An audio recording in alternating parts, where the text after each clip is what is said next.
à tous et bienvenue dans ce nouveau numéro de Bantu Talks. La plupart du temps, nous héritons la religion de nos parents. Ils nous transmettent leurs croyances et une fois adultes, à notre tour, nous la léguons à nos enfants comme un héritage transgénérationnel. Mais que feriez-vous si vous aviez reçu une éducation religieuse diamétralement opposée? Entre religion et fétiche, c'est le thème de l'épisode de ce jour.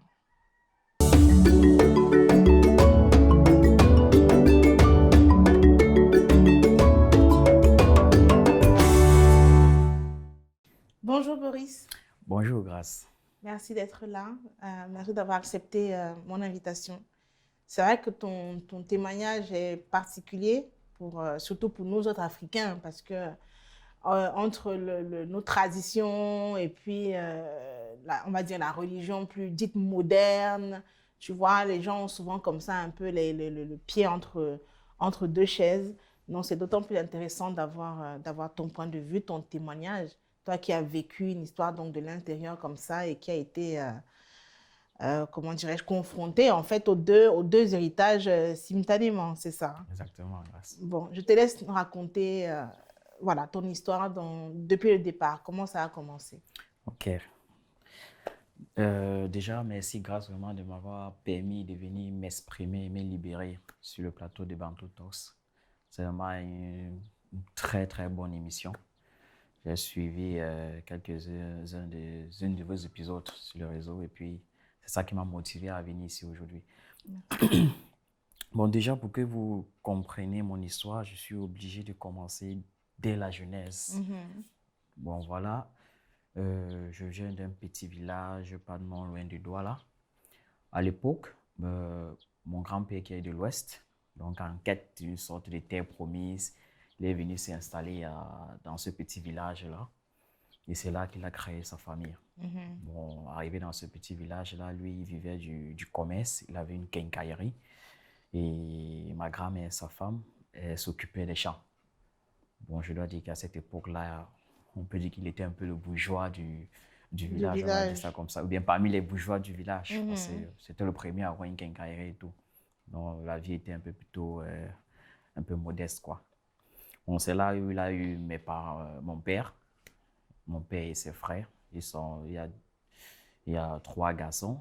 Mon père est le deuxième né de la famille avec 2 filles, donc cinq enfants au total. Bon, comment était ma famille?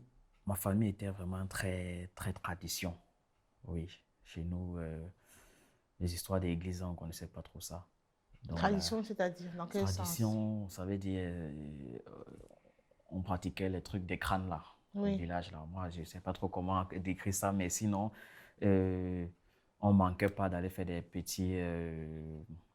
excursions au village pour donner soit les nourritures aux crânes, verser l'huile et le sel constamment. C'est de ça qu'on vivait.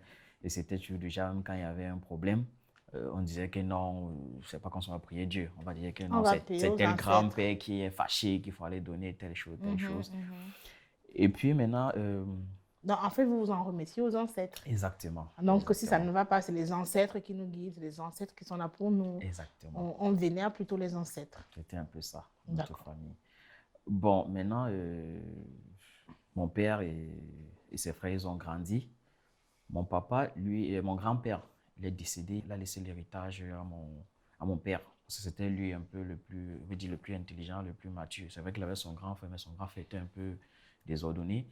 Donc, Mais il est devenu le successeur, c'est ça? il n'était pas le successeur. Donc, il veut dire, le successeur était le dernier né. Donc, Ok. le petit frère, le dernier né, il est Benjamin. Ok. Mais comme il était trop petit, c'est mon père qui gérait donc, les biens, on va dire ça comme La ça. quincaillerie de ton La grand-père. quincaillerie, les biens, le terrain, tout ça, c'est lui Ok. un peu qui avait le mot à dire là-dessus.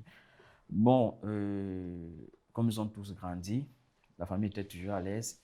Comme je disais, la grand-mère s'occupait des champs et on vivait un peu de... En fait, elle faisait la transformation du manioc en tapioca. Et ça, c'était un peu le business et la grand-mère, le business même familial en général.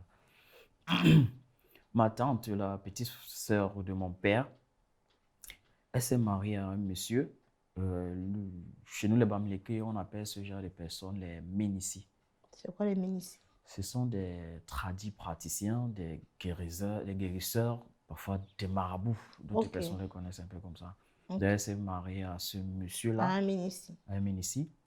Et après, je ne sais pas comment, mais elle aussi est devenue Ménissi. Ok. Oui.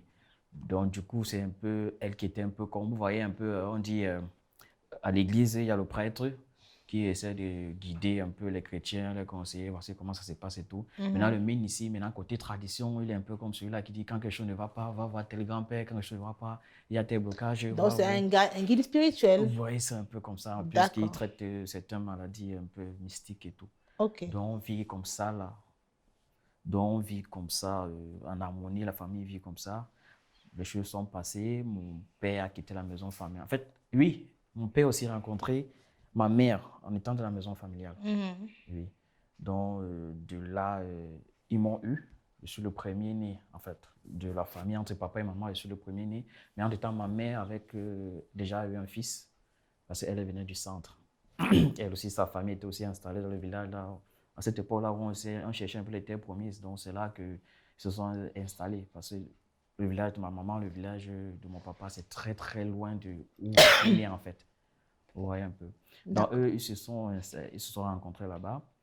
Quand ma mère était enceinte, elle est venue vivre à la maison familiale de mon papa. Donc, elle aussi, elle a commencé à épouser cette façon de vivre, tradition et tout. Aujourd'hui, même, ma mère parlait très bien notre dialecte, la langue de mon père. Mhm. Oui, ce qui fait que je n'ai même pas trop de connaissances côté Côté maternel, maternel. Parce parce qu'elle a qu'elle, vraiment épousé. oui, En fait, elle a exactement. épousé ton père dans tous les sens du terme. Exactement, exactement.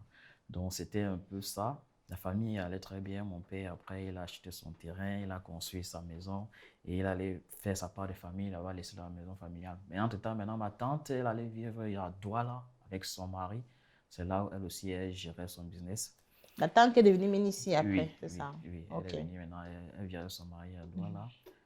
Bon, tout allait bien. Mon père était ce genre de monsieur très sceptique.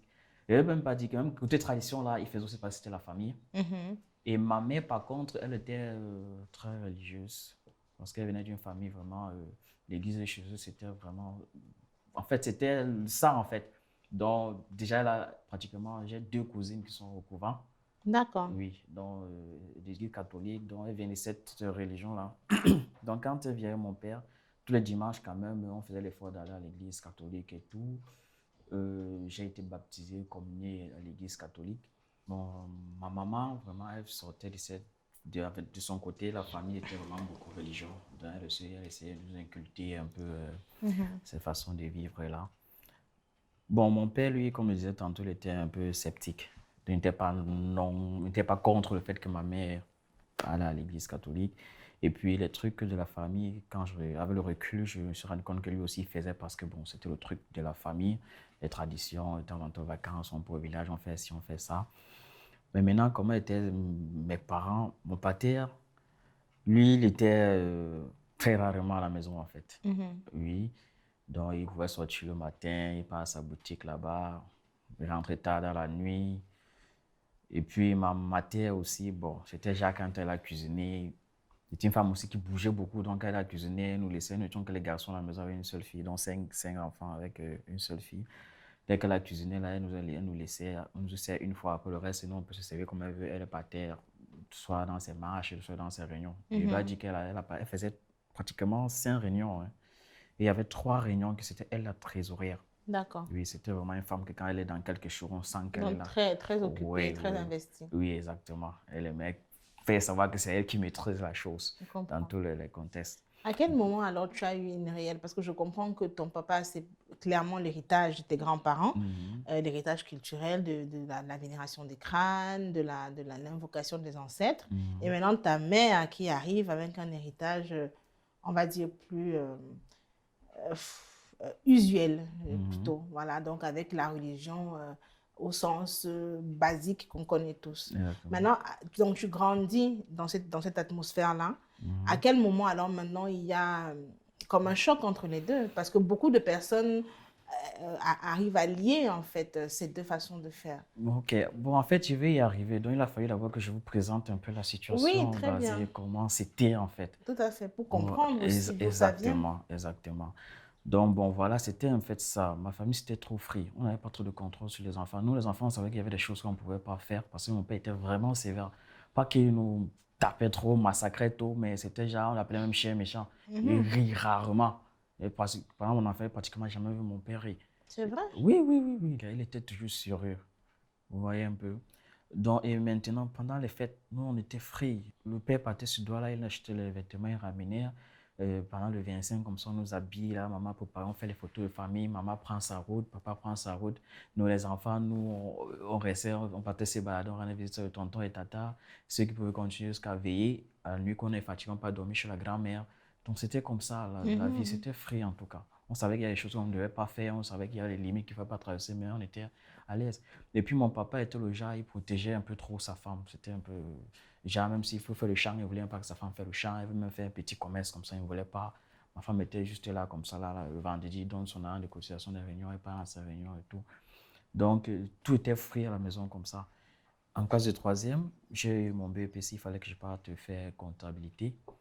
Je devais changer de filière et il n'y avait pas ça au village. Donc je suis donc venu rester chez ma tante à Douala. C'est chez elle que je vivais.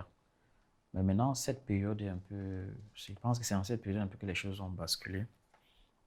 Parce que je me souviens bien maintenant, le business du pater, bien qu'il le cachait, ça n'allait plus trop bien en fait. Mais ça n'allait plus trop bien.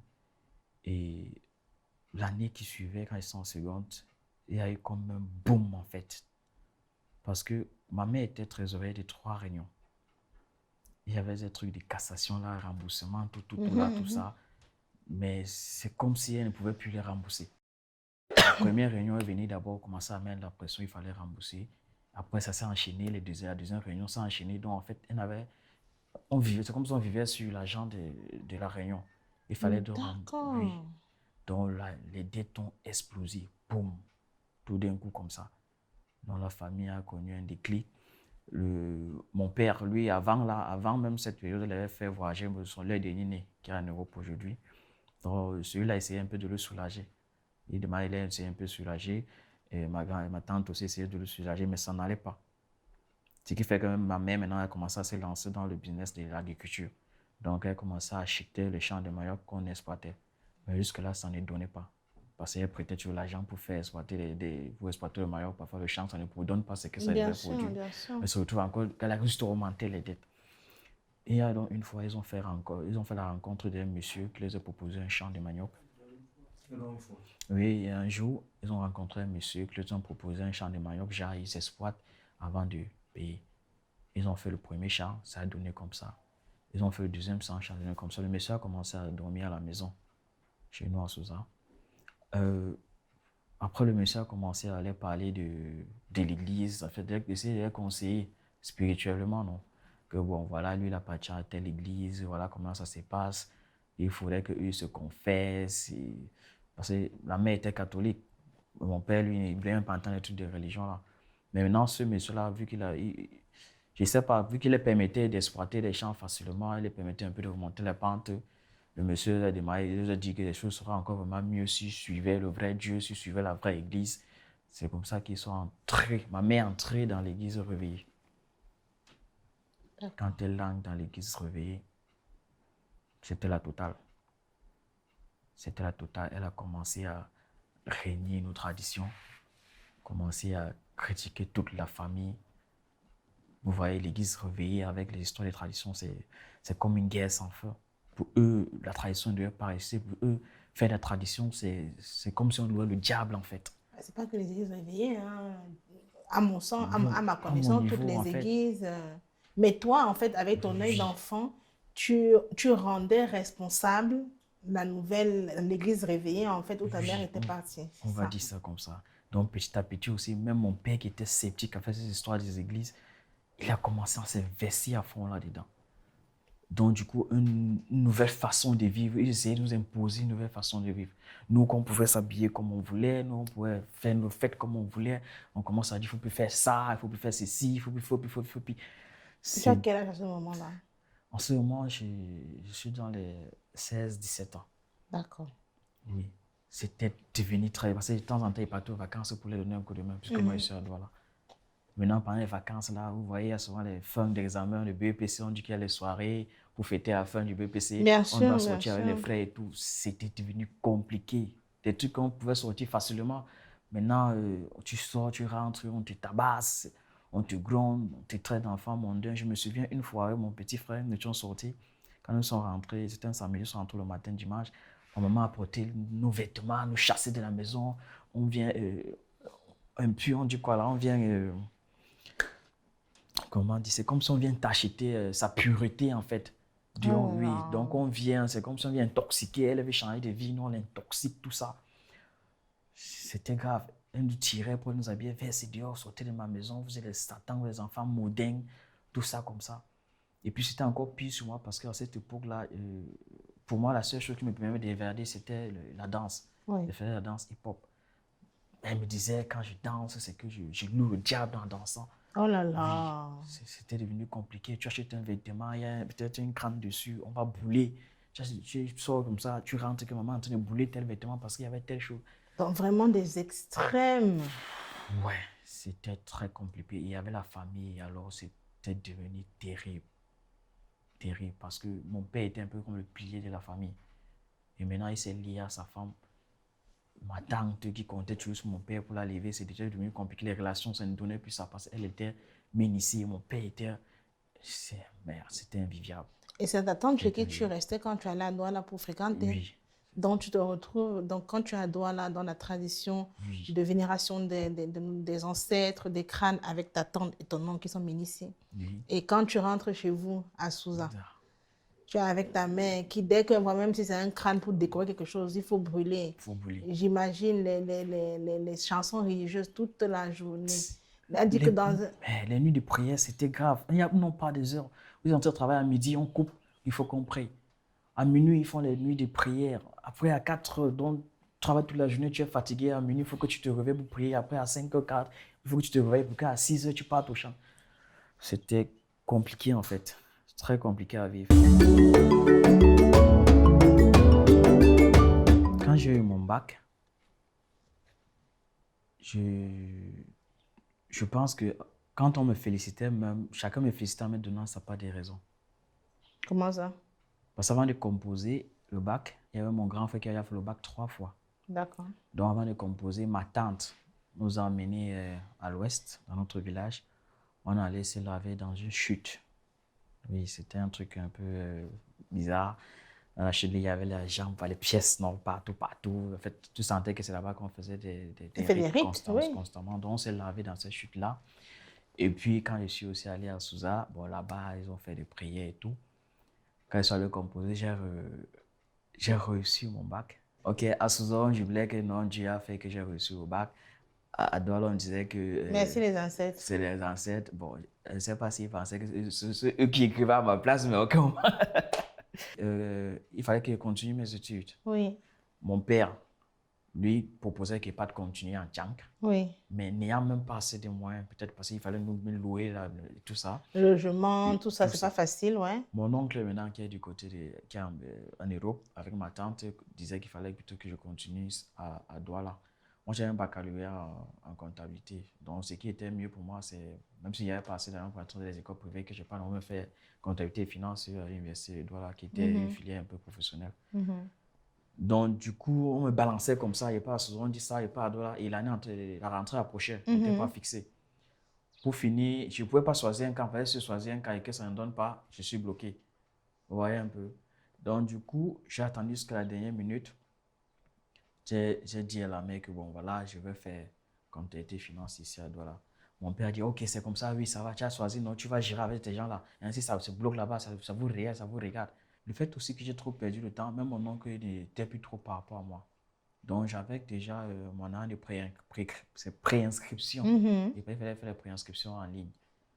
C'était la première année que le système LND, dont les inscriptions en ligne, a commencé à être testées la Oui. première année. Donc, du coup, j'ai fait mon préinscription en ligne en comptabilité finance. Mais il fallait maintenant verser la première tranche de la pension. Sciences économiques, c'est 50 000. Comptabilité finance, c'est 200 000. D'accord. Donc, maintenant, pour faire la préinscription, j'ai demandé l'argent à mon oncle. Il a dit, tu pars sous tu jettes ton truc à ton père. Maintenant, quand ça ne donne pas, tu reviens vers moi. Moi, je ne suis plus là. Tu veux comment tu vas faire? Va voir ton père. Et pas voir mon père, il me dit que non, ou j'ai choisi mon camp, machin truc. Et donc, comme ça, je n'ai rien à faire. Je me regarde maintenant, Donc, elle m'attend. Tes parents Oui. et Chacun tes commence oncles à... aussi, là, chacun, en Oui, fait, oui, t'a dit que non, tu préfères l'autre, tu préfères l'autre. Et toi, tu t'es retrouvé au milieu. oui. C'était comme ça. Donc maintenant, je vois Ah. dans ma tante, elle me dit, tu sais, pour te soutenir, je peux seulement gérer sur une filière de 50 000. Bon, j'ai vu ma tante maintenant pour qu'elle me soutienne. Elle me dit qu'elle ne peut pas gérer la filière de 200 000, qu'elle peut gérer la filière de 50 000. Ta tante qui est ministre, c'est Et ça? oui, Hein? exactement.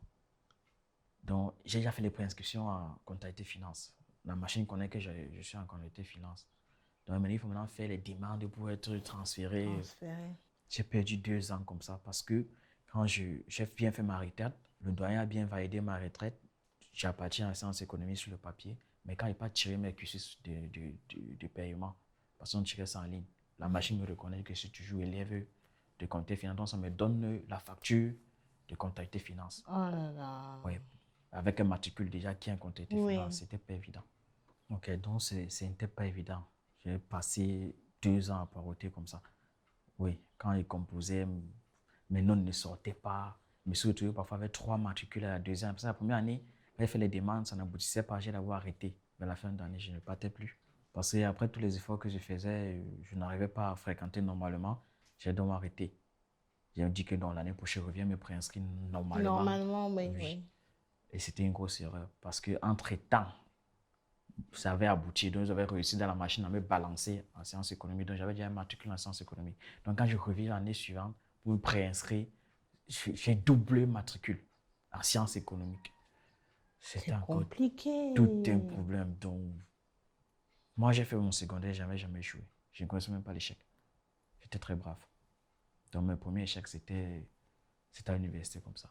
J'avais même perdu le goût à l'école. J'ai commencé à faire des petits boulots là et tout. Et c'était même encore pire parce que quand j'ai commencé à faire des petits boulots, on m'a encore complètement abandonné. Déjà, ma tante qui donnait même parfois le transport pour aller à l'école, on sait que non, tu travailles. Donc, je partais à l'école, je partais travailler, c'était pas évident. J'ai forcé jusqu'à la deuxième année, jusque-là. J'ai jamais pu traverser la deuxième année pour aller en troisième année parce qu'il fallait complètement valider les matières. Donc, entre-temps, maintenant, la relation à la famille, c'était toujours cette guerre froide de la tradition qui fait quoi, qu'il y a les deuils comme ça, les événements de deuil. Le père lui vient seulement assister. S'il faut faire les funérailles, il rentre. Mon père qui buvait la bière, il ne boit plus la bière, il est devenu carrément sain. Donc, ça, avec le temps, ça a commencé à s'empirer. Ça s'est empiré en fait avec le temps. Et puis maintenant, il y a une autre branche de ma famille qui eux aussi sont, on va dire, se réveiller. On va dire ça comme ça. Une autre branche, parce qu'ils ont commencé à accuser ma tante de pratiques de sorcellerie. Parce que ma tante, on va dire, c'était un peu le pilier. C'était elle qui était à Douala. Donc, quand un enfant réussissait au village, on vient que chez la tante, on fait la transition et tout. C'est ça. Et elle a aidé beaucoup d'enfants dans la famille. Elle nous a tous aidés. Mes grands cousins, tous nous sont passés dans ses mains. Et après, ce sont ces cousins-là qui ont commencé à dire que oh, elle a fait les pratiques sur eux, leur vie ne donne pas, machin, truc. Parce qu'eux aussi, ils sont entrés dans leurs églises réveillées. Elle part d'église. Donc, Oui. en fait, comme ta tante est ministre, quand on vient à la maison, parce elle ne se cache pas, hein, elle fait ses traditions, on vit comme ça au quotidien. Elle est finalement devenue la sorcière avec le temps, elle et son mari, c'est ça. Oui, on va dire ça Parce comme que ça. eux, ils vénèrent les ancêtres et ça a fait un clash avec ceux qui vénéraient, comment je peux dire, Dieu. On va dire ça comme ça.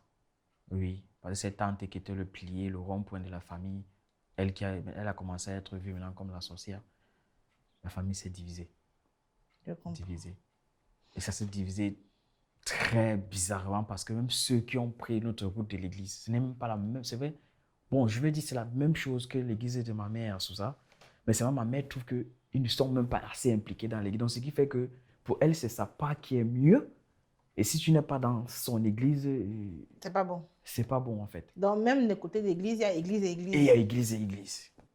Donc, c'est Bon. comme ça. C'est un camp comme ça. Maintenant, nous sommes partagés comme ça.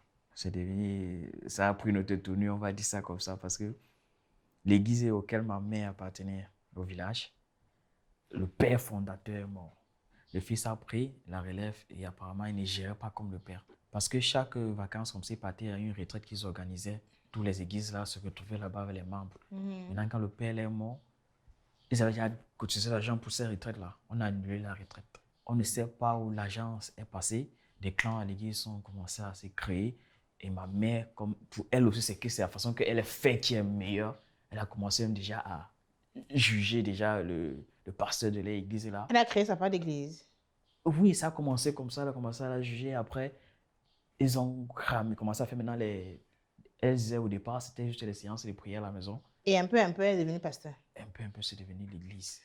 Je t'avoue que j'ai 1 milliard de questions parce que franchement, c'est quelque chose. Ne bouge pas, surtout pas. On revient juste après ça. Nous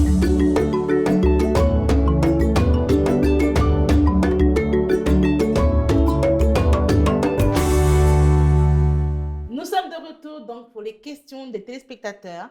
Je vous rappelle que vous avez la possibilité de nous envoyer toutes vos questions via nos différents réseaux sociaux, ainsi que le site internet. Et donc, moi, je me charge de les poser à l'invité du jour. C'est bon?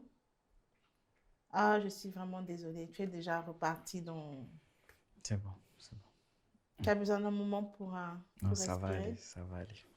Je sais que ce n'est pas évident hein, quand tu évoques comme ça des souvenirs, tu te replonges dans tout ce que tu as vécu, tu repars dans tes émotions. C'est pas vraiment facile. C'est pas vraiment C'est facile, pas vous avez évident. raison. Mais moi, je souris, mais ce n'est pas un manque d'empathie. J'espère que tu le sais. Simplement, je me dis, si elle t'accompagne dans ta tristesse, en plus, moi, je suis une pleureuse professionnelle. Pleureuse professionnelle sans salaire. Donc, si on commence là, on va pleurer jusqu'à ça ne va pas finir. Non, ça va aller, ça va aller. Bon.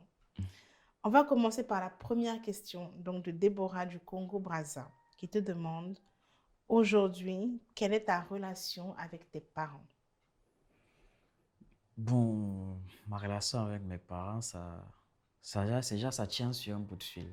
Donc, à un moindre décalage ou un moindre truc d'un propos mal déplacé, on explose. Ce qui fait que quand je vais à Sousa, par exemple, pour les rendre visite, il m'est difficile de passer une semaine, peut-être même 3 jours là-bas. Parce que je sais que si je dois faire 3 jours là-bas, on va finir par clasher tôt ou tard. On essaye chacun aujourd'hui, mes parents, c'est vrai, beaucoup des années sont passées, ma mère n'est plus, enfin, elle ne cherche plus trop à nous impliquer, mais maintenant, c'est déjà chacun respecte un peu le territoire de l'autre. Donc, en fait, tu marches des œufs avec eux? Oui, en fait, à n'importe quel moment, ça peut dégamer. Donc, on peut tuer la maman, quand tu causes avec maman, elle cherche tout à ramener toujours à Dieu. Dieu, Dieu, Dieu, Dieu, Dieu, Dieu. Et à un moment donné, toi, tu peux ne pas être d'accord par rapport à quelque chose. Après, c'est comme ça qu'il y a les déclics et on discute. D'accord. Oui. Et tes parents de droit là, alors, parce que ça reste tes parents aussi quelque part. Oui, oui, avec mes parents Ta de droit là. tante qui est ménicier avec son mari. Oui, avec pratiquement la façon que j'ai pu gérer cette situation, je pense que à un moment donné, un autre enfant peut-être aurait dû craquer ou bien dériver, devenir n'importe quoi. Mais j'ai toujours su comment gérer ça. Parce que j'ai été lâché à moi-même.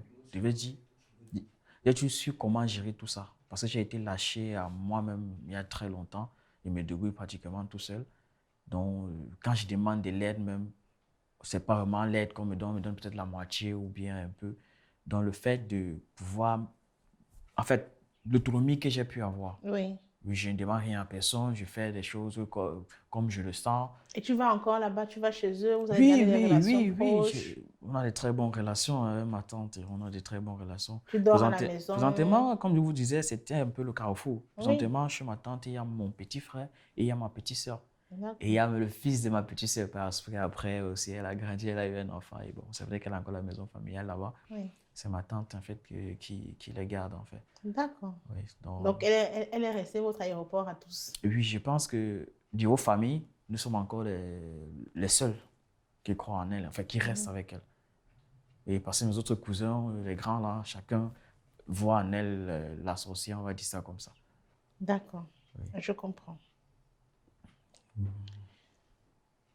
Nous avons une autre question donc de Prince de Haïti qui te demande, avec toute ton expérience aujourd'hui, quelle est ta foi? C'est vrai que tu crois en quoi? En Dieu? Tu n'es pas forcément l'église de ta mère. Est-ce que c'est une autre église? Est-ce que toi, c'est les ancêtres? Tu venais tes crânes, tu restes tranquille? Ou bien rien du tout? Laissez-moi tranquille. Je ne veux même pas entendre parler de X ou Y.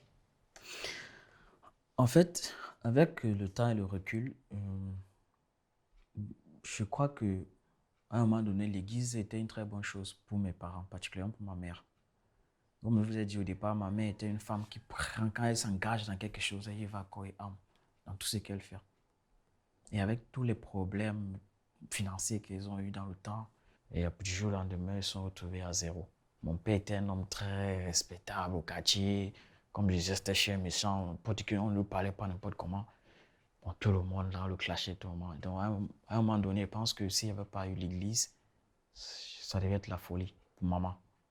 Et peut-être mon père, peut-être serait entré dans autre chose, on va dire ça comme ça. Mhm. Oui, Et du coup, toi, alors, avec tout ça que tu as observé, oui, j'ai observé ça quelle est comme ta ça. foi aujourd'hui? Ou tu n'en as aucune? J'ai une foi. Je suis un très spirituel en fait. Mhm. Oui, parce que chez moi, quand je dis spirituel, c'est que je vis en fonction de ce que j'observe autour de moi. Oui, Des signes, on va dire ça comme ça. oui. Les Moi, je énergies? communique beaucoup avec Dieu. Je suis D'accord. pas, présentement, je ne suis pas trop non contre l'église de la matière. Je ne suis pas trop non contre les traditions. Donc, si j'arrive vers la matière, à ce moment, on fait l'église, je vais m'asseoir, je vais faire l'église. Si elle est arrivée, Douala, maman de Douala me dit, bon, parce qu'on sait qu'on l'appelait maman de Douala, elle me dit, il y a tel rythme qu'il faut aller faire, il y a tel chéri qu'il faut égorger, continue l'argent, continue l'argent, on va te faire ça, ça, ça. Je ne sais pas, je vais faire. Donc, moi, personnellement, quand ça ne va pas, je suis seul dans ma chambre, je prie. Et il y a des signes, comme je dis, je communique avec des signes. Si aujourd'hui j'ai vu tel truc, ou bien j'ai fait tel ça, ça a donné ça. Donc, si aujourd'hui j'ai fait telle chose, et puis demain quelque chose m'arrive, qu'est-ce qui a provoqué ça? Peut-être parce que je me suis comporté comme ça hier, ça a fait comme ça.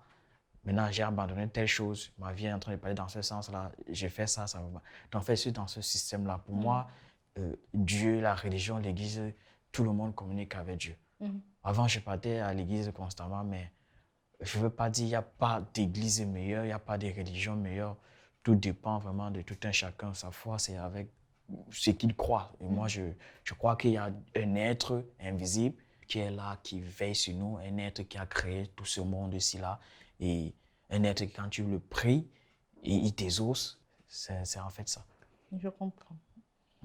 On a Élise du Gabon qui te demande aujourd'hui, où en sont tes relations donc avec tes frères et tes sœurs de manière élargie? D'abord, tes frères et tes sœurs de même ventre, comme on dit, et puis même tes cousins. Tu t'as dit qu'avec tes cousins, il y avait eu des histoires de eux-mêmes, ils ont leur part d'église, ou bien, voilà. Donc, où en sont vos relations aujourd'hui?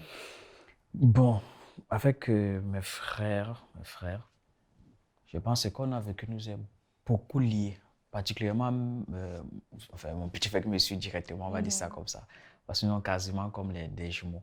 D'accord. Oui, avec ma petite soeur aussi maintenant aussi. Donc, ça nous est beaucoup liés. Pendant le début enfin, quand cette histoire d'église commençait dans la famille, moi, j'étais déjà un peu en âge, un peu plus réfléchi, je vais dire ça comme ça. Il y avait mon petit frère qui me suivait aussi, et puis même ma petite soeur. Mais seulement, ma mère a dit, si vous ne voulez pas nous suivre, tant mieux. Je vais fonctionner avec mes enfants qui peuvent me suivre. Mais quand on a demandé à ma petite soeur, elle n'était pas d'accord. Mais ils ont jugé que ma petite soeur n'avait pas l'âge de décider, de connaître ce qu'elle veut vraiment. Donc, du coup, avec mon petit frère et moi, on a appris notre côté. Avec le temps, ma petite soeur a grandi. Elle a aussi suivi notre côté. Donc, du coup, il restait que les deux derniers. Maintenant, l'autre, il restait là-bas. Eux aussi, ils en ont beaucoup bavé. Hein. Surtout l'autre qui a eu le bac dernièrement. Il lui restait là-bas. À un moment donné, il a aussi commencé à s'émanciper. Donc, quand il faisait la classe de 4e, quand il partait là-bas, il disait qu'il part encore à l'église rien que pour faire plaisir à maman et pour être à l'aise à la maison. Parce que quand Mhm. tu ne partais pas à l'église, franchement, Tout un problème. on te menait la vie difficile. Quand il a eu le bac, il est venu vivre avec moi à Douala, ici à Douala. Ça n'a pas été, c'était pas facile pour lui aussi parce que de temps en temps, le pâté est supposé envoyer des petits sous pour essayer un peu de m'amortir un peu la tâche. Mhm. Et puis s'il ne descend pas pour faire l'église le week-end, c'est un problème. C'est aller à un certain niveau jusqu'à la maman à chercher une église ici à Douala, même église comme là-bas, à demander à mon petit frère d'aller là-bas, prendre le numéro du pasteur pour l'envoyer comme ça de temps en temps, pour appeler pour savoir si mon petit frère part réellement à l'église ici à Douala. Et s'il ne le fait pas, des petits mains levées, c'était compliqué. Ça a cessé parce qu'après l'église, de l'autre côté, le père, bon, en fait. Donc, du coup, je suis ici avec mon petit frère. Il reste un seul, comme j'ai dit. Donc, il reste que notre dernier né. Parce que ça, lui, il est en classe de 3e. c'est lui, franchement, la vie n'est pas facile pour lui. Parce que là, il est tout seul. Tout seul, il m'appelle tout le temps. C'est lui qui me fait quasiment le rapport de l'église. Parce que l'église, même à la maison, ça prend tout son sens que cette année. Parce que pour eux, les petits là, il est interdit de jouer au ballon. Il est interdit d'aller s'amuser avec les amis. Pendant les fêtes, il ne sort pas, il est là-dedans. Il n'a pas le droit de sortir. Ça arrive cette année, il m'a dit que c'est à cause de papa qu'il a même pu manger un bon repas. Parce que vous savez, la tradition, c'est que le 25 décembre, on fait quand même quelque chose à la maison. Genre, je ne sais pas si dans l'église, le 27 décembre, ce n'est pas l'anniversaire de Jésus, je ne sais pas, mais la matin ne manifeste pas ça, ne veut pas manifester cela. Il n'est pas trop pour les fêtes et tout. Donc cette année, pour permettre aussi aux petits de vivre un peu, j'ai vraiment supplié le papa pour qu'il me l'envoie ici à Douala pour qu'il fête. Parce que j'ai organisé un petit buffet avec tous mes frères à la maison pour partager avec eux. C'était vraiment une première et pour moi, ça me tenait à cœur. Avec tout ce qu'on avait vécu, vu que j'ai essayé d'épargner un peu d'argent, cette fin d'année, on a passé ça ensemble. Après, il est rentré. Donc, quand ils ont créé l'église, le petit a dit, voilà la maison, on a acheté les nouvelles, on a augmenté les chaises à la maison. C'est maintenant à la maison qu'on fait la messe. Ah. Après, ma mère m'a appelé une fois, c'était il y a cela un mois, qu'elle organise une sorte de messe d'action de grâce. Nous sommes allés là-bas, j'ai vu, ils avaient mis la bâche dehors, parce que le salon est bien grand, mais ça ne contenait plus tout le monde. Ils ont mis une bâche dehors, mettre les baffles et tout. Ils ont fait la messe là-bas. J'ai aussi assisté à la messe comme ça. Bon, je ne peux rien dire, c'est leur maison. C'est sûr, c'est pas évident du tout. Oui. Et maintenant, elle me faisait comprendre que non, c'était là pour rien que pour la messe d'action de grâce. Dernièrement, vous savez, tout ce qui s'est passé, mon papa a perdu beaucoup de crédibilité et on demandait beaucoup plus à son dernier né qui est en Europe, notre oncle là. Parce que lui, il a fait pratiquement 30 ans là-bas. On ne voit pas trop ce qu'il a fait de bien pour la famille. Aucun enfant n'a fait traverser, aucun enfant n'est réellement situé, rien du tout. Et puis, le plus gros défi de mon père, même comme il est dans l'église, c'était essayer de démarquer en fait son enfant. Je dois dire aujourd'hui qu'ils ont quand même réussi à rembourser toutes les dettes. Et mon grand cousin, parce que lui, c'est le fils de ma tante qui vivait avec nous à Sousa depuis longtemps. Donc lui, mon cousin là, il a fait ses recherches pour avoir un réseau d'études à l'extérieur. Mais il gérait tout ça avec mon père. Il ne gérait plus avec sa mère, parce que même sa mère, elle a perdu espoir sur lui, sur les trucs des réseaux, parce qu'on les avait frappés sur un premier tentative et tout. Il gérait tout, même mon oncle, là, lui, il dénigrait tout ce qu'on lui proposait, que voici tel réseau. Non, c'est comme lui, comme il est en Europe, là, il connaît tout, il maîtrise tout. Donc il a géré tout ça avec mon père. Et dernièrement, il m'a appelé, il m'a dit, bon voilà, mon visa est sorti. C'était vraiment très grand. J'étais trop fier pour mon père, j'étais trop fier pour lui. Oui, parce que pour moi, c'est comme c'était un peu son plus grand rêve, en fait, réussir à envoyer un de ses, une fois de plus. C'est lui qui a envoyé son petit frère une fois de plus et réussi à faire cet espoir-ci. Et maintenant, je pense que ça va encore créer un gros problème au niveau de l'église de la maison, parce que maintenant, c'est tout feu, tout flamme. Pour ma maman, c'est que c'est le fait qu'ils ont donné leur maison à Dieu que des choses, ça fait en fait que mon père réussit à débloquer des situations comme ça. Donc je pense qu'avec cette nouvelle, si c'est clair, je n'ai plus de maison en fait. Donc en fait, c'est comme ça que c'est maintenant. Donc il y a plus trop de tensions dans la famille, mais on est dans le système, je respecte, tu m'aimes pas un genre là pour ne pas trop corroger. Oui, c'est en fait comme ça. Maintenant les cousins, l'autre partie des cousins qui ont pris l'autre église là-bas, c'est bon. Parce que moi, je ne marche même pas beaucoup. Pour se déplacer à Douala, il faut l'argent des transports et tout. Donc, eux, ils sont dans leur coin là. Le point de retraite pour tout le monde, c'était chez ma tante. Les événements, on se retrouvait, les trucs de famille, on se retrouvait. Maintenant, comme c'est divisé, peut-être mon père, lui, fait encore l'effort pour venir chez ma tante. Mais les autres là, c'est bon. Ils ne mettent plus pied chez ma tante. Je comprends. Ouais, aujourd'hui, qu'est-ce que tu souhaites qu'on retienne de ton histoire? Pourquoi tu as tenu à témoigner sur notre plateau?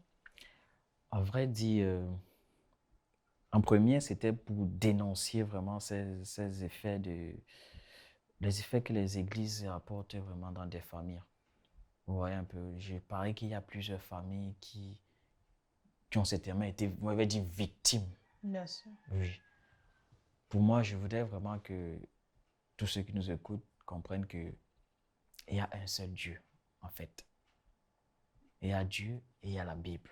Et la Bible, c'est les hommes qui ont écrit la Bible. et c'est sur les hommes qui donnent les enseignements de la Bible.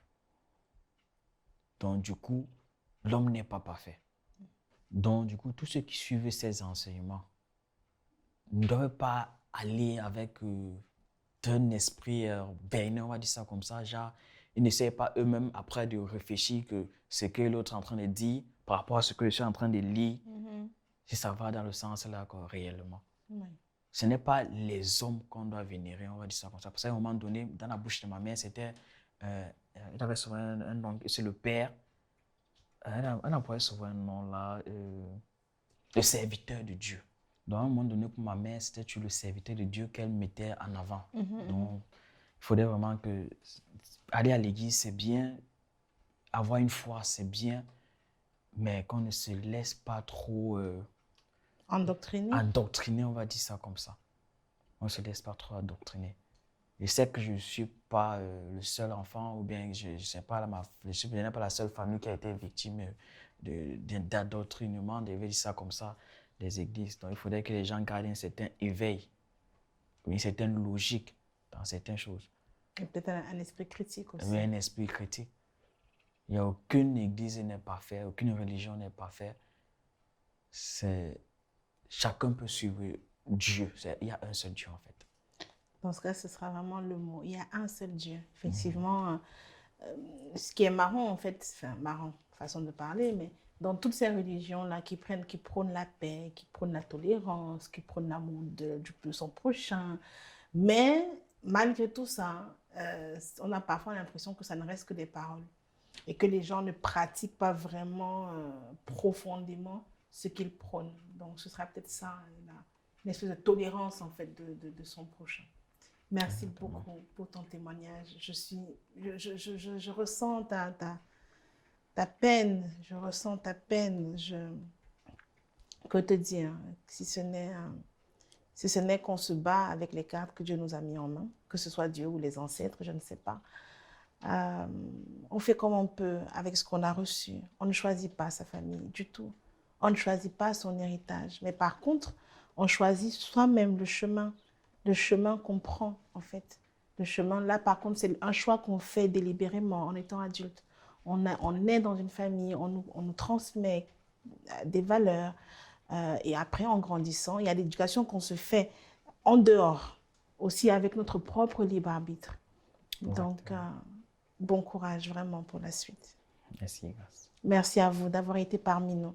J'espère que ce témoignage vous aura plu, vous aura permis de tirer des enseignements, vous aura permis d'être édifié, vous aura ouvert l'esprit, permis de réfléchir pour vous nourrir aussi dans vos vies personnelles. Quant à moi, je vous dis à très très bientôt pour un nouvel épisode de Bantu Talks. Et n'oubliez pas, la santé mentale n'est pas qu'un concept. Prenez grand soin de vous. À très vite. Si vous aussi, vous avez vécu une histoire hors du commun, susceptible d'édifier le plus grand nombre, venez partager votre histoire sur notre plateau.